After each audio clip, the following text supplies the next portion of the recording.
The message of the book of Revelation is that those who overcome, those who conquer, will inherit everything that God has promised. And so it's an encouragement to persevere in the face of trials. The letter of Revelation was written by John. We're not told which John it is, but it's a fair guess that he was the same guy who wrote John's Gospel and the letters of John. And in terms of when the book was written, it seems a fair assumption that it was written towards the end of the first century. So the conditions that are described in the churches, the sort of persecution they were facing, and with worse to come, it fits quite well with the period towards the end of the reign of Emperor Domitian. So this was a time when emperor worship was becoming widespread, but there was worse persecution to come.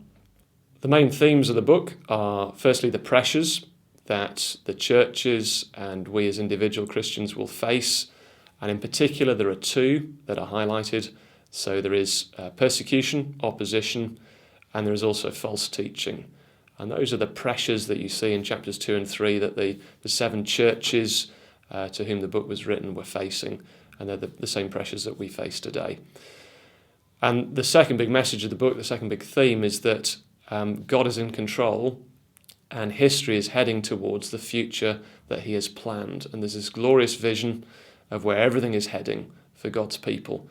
And we're taken, if you like, behind the scenes. The veil is lifted. We're taken behind the scenes. We see what is going on in heaven. We're given this glimpse into heavenly reality. So we see God on the throne in chapter 4. So we see what's happening in the present. We get God's camera angle, if you like, on history, on the present in our world, but also on the future, on where everything is heading. In terms of Revelation and any difficult bits, it does have a reputation of being tricky to understand.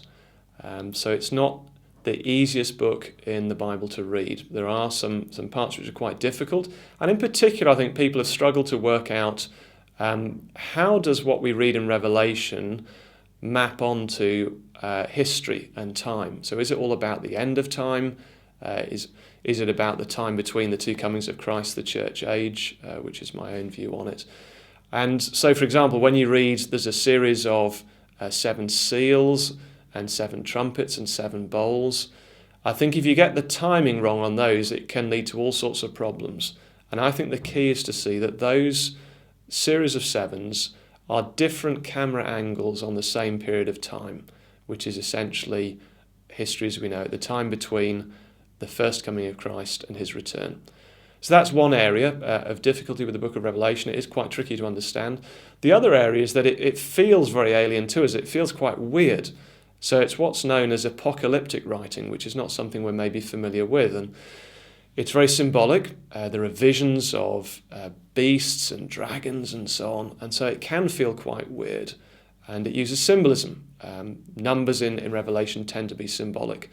And so it has become a bit of a happy hunting ground for very weird and wacky ideas. And that's another thing we need to bear in mind, that it's conveying truth in a symbolic way, using these visions.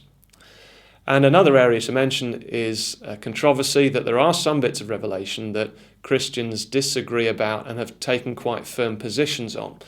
And a case in point would be chapter 20, where it talks about a 1,000-year period.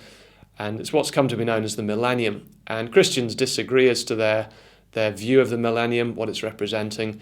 And in some quarters, indeed in some countries, it's become quite a big area of controversy and even a condition of church membership. So I think we just need to be aware of that as well, of trying to build too much on the interpretation of some of the details. So it's not the easiest book, but it's well worth the study, and it really repays careful study, and it's a wonderful book that God has given to us.